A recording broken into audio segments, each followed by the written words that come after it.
Guys, we're continuing our Team Chaser coverage of the looming gas tax, the tax that was passed by the New Jersey Assembly in the middle of the night earlier this week. Those vampires with pens coming out to suck money out of our wallet. Now it moves to the state Senate, and as they wrangle over it, you guys have been covering. Hank, you got one angle. We've got a special guest here, but Sabeel, I want to start with you. You've been chasing Governor Christie. What do you got? For the past 2 weeks on the radio, you've been speaking to drivers who've been talking about how this gas tax hike would affect them. I've been chasing it at the pump, speaking to residents there about how many wouldn't be able to afford this gas tax hike. I've chased Governor Christie ever since this gas tax hike was passed in the Assembly Tuesday after midnight. Governor, there's a pack of vampires gathering to drain taxpayers' wallets. Are you one of them? No, not at all. They're all done. I'm cutting taxes. I also chased Governor Christie Wednesday and asked him why not hold public hearings about this. Governor Christie I basically got yelled at. I understand what you want for your sensational video. I don't want anything. I'm just saying a lot of people are affected by the gas tax. Excuse me, I'm answering the question. So it was your turn, Bill, Thursday morning when Governor Christie called you to express his displeasure with the fact that we are doubling down and saying that this is a gas tax hike, despite Governor Christie's spin saying that it's a tax cut. This sales tax cut of 1% will save the average family in New Jersey over $450. Only in a very academic world does that make any sense to anyone in New Jersey. It's academic, Governor. People are driving every day, filling up twice a week. Part of the exchange was that Governor Christie was trying to convince us that although there's a gas tax hike, the sales tax cut would make us even. I'm no mathematician, I'm no economist, but let me just understand this. I know you're not. So the $1.5 billion comes out of the budget. And then we guarantee $1.5 billion on the pension and benefit payments. And then you get a $1.3 billion increase in the tax revenue from gas to spend $2 billion on the roads. The math doesn't add up in anybody's book. I think in a fourth grade math book, you would find a problem like this and there would be no way to solve it because $1.3 billion does not equal $3.5 billion. Your math is wrong. My math is right. And I understand that it disturbs what you've been trying to do on your show over the last number of years. You're a performer. I understand that. I'm a guy who actually has to make decisions. Governor, I'm not a legislator, so I'm not looking for a deal. I'm looking to. You've tried a number of times. Oh, there you go. All right, that's all right. Fair shot. My take on this was that the governor has completely doubled down on the fact that this is the largest tax cut certainly in his administration, and he's trying to sell this as the biggest thing that's happened across the country. The reality is it takes 18 months to implement. Here's the other thing. Not many, there are people in New Jersey making between $40,000 and $60,000. The average income in New Jersey is somewhere around $70,000. I don't know many people earning $70,000 that are going to spend $45,000 to save this $400. So it's a complete sham, and it's just untrue. Seniors who are out there listening, that goes into effect. And you will pay no income tax. And it sounds like a great soundbite. Listen, if this is a monologue, I might as well just get off the phone and go off and listen. This government's not manageable. The cuts that need to be made cannot be made because you're asking the legislature to act against its own welfare. You're asking the people who benefit the most from the system status quo to change the system, and it won't happen. This state's doomed. Let me bring in our friend Sal Risalvato. Sal, it's good to see you on Chasing News. You are the head of an organization that represents gas stations across New Jersey, right? And I know it was the Retailers Association. You've gone through a number of iterations of the name, but you have been a stalwart opponent of a gas tax for decades. And over the past year or so, you've changed your tune a little bit, saying that maybe it is time for a gas tax, and it looks like this one is in danger of falling apart completely. Where do you stand now, and what is your take on the governor's position on this bill? The where do you stand question actually has to almost be asked every day, because today, myself, my organization, we are adamantly opposed to what was passed out of the Assembly Monday night, in the middle of the night.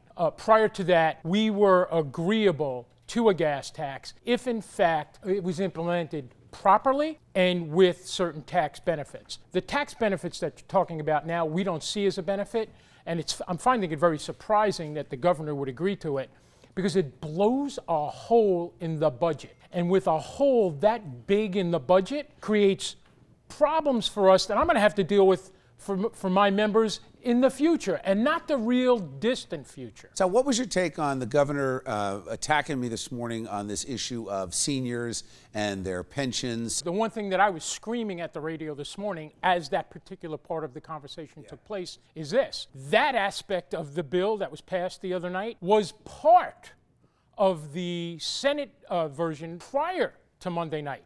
So that was already there. This isn't a new thing. They kind of put that in there and left that in there because of the benefit that it would provide to seniors. What about Christie's math? He accused me of not understanding math, and I would likely fail fourth grade. Fourth grade math, was that it? Thank you, Sabil, for reminding me. Just reminding you, yeah. And here was the math to me, very simple. You talked about a hole in the budget. $1.5 billion would come right out of the Treasury if you lower it by 1% on the sales tax. They're going to try to put back 1.3 with the gas tax, and you're going to have $2 billion in spending on the roads. You're going to have $1.5 billion in spending on the pensions. And I said, Governor, 1.3 doesn't equal 3.5. You and I both know, because we've been involved in this process, there's no way they're going to cut $1.5 billion out of other things to then put into the transportation. Let me ask you real quick, though, the point, though, on the math, that $1.3 billion is not, it's a sham too. That's not a real number. The gas tax revenue over 10 years has dropped almost every year. So the revenue, even with more drivers, even with more people in the state, still dropping. It's a shell game. They're borrowing money from one side and paying back money on the other. Wait till you see what happens come budget talks next year when they're $2 billion short of where they need to be because of this tax cut. That's my fear.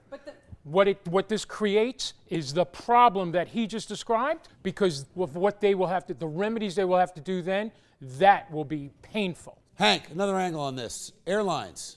I don't think the fellows who voted for it have no idea on what the impact is going to be on a Jersey resident. Bill, the New Jersey gas tax we're talking about being debated in the legislature has a lot of aspects to it, fodder for a ton of arguments, as we've just discussed. I took a ride over to Princeton Airport Wednesday to see what the aviation crowd thinks about it. I was paying but $5.30 a gallon for fuel when I had my Barry. Right. And you fill 2 30-gallon tanks up, not cheap. Right. Now, the gas tax bill that passed the Assembly on Monday night is not as hard on flyers as it is on drivers. What was originally a 7% tax increase on aviation fuel was reduced to 4% on the vote, or whatever the rate. Princeton Airport Operations Manager Steve Nierenberg was straight up sarcastic about it. You can understand how happy I am because, you know, the planes that use the roads and the planes that use the bridges are, you know, there's a pretty good correlation with that. So you can only imagine how happy we are to contribute to that. Here's the thing, it's questionable whether he and the aviation community will have to contribute, at least in the long run. According to the Aircraft Owners and Pilots Association, any tax levied on aviation gas and jet fuel has to be used on aviation facilities, runways, airports, and such. And their spokesman says that New Jersey's Transportation Trust Fund does not qualify. The Federal Register is very clear on and off airport uses for tax money and tax revenue on aviation fuel. And their basic sentiment is, if you're going to tax the fuel, it needs to go back into the state aviation system.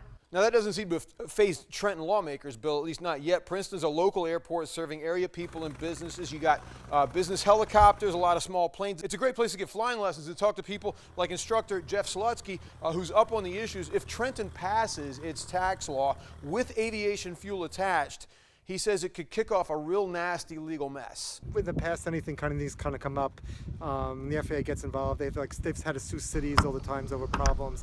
It's just a long, drawn-out battle, and then in the end, it costs the people who put the legislation in more money because they have to pay legal fees. Governor Christie has actually spoken up against the aviation fuel stipulation for this very reason and the legal problems it could present. But Senate President Steve Sweeney has said that it can work and that it is in play in other states. Georgia is one that he listed. So time will tell what happens, assuming that the Senate passes it and assuming the governor signs it at all. Well, look, Steve Sweeney has a great legal mind, so I'm sure we're in good hands with that. I'm sure it's fine. Other than that, the governor this morning attacked me on that point too. On aviation fuel? Yes, said that he made a point. You heard him. He said he made a point to say, no, that's gone. We took it out. By the way, there's no opposition in the airline industry anymore because I eliminated the jet fuel tax in my compromise, which was both ill-advised and illegal. Okay.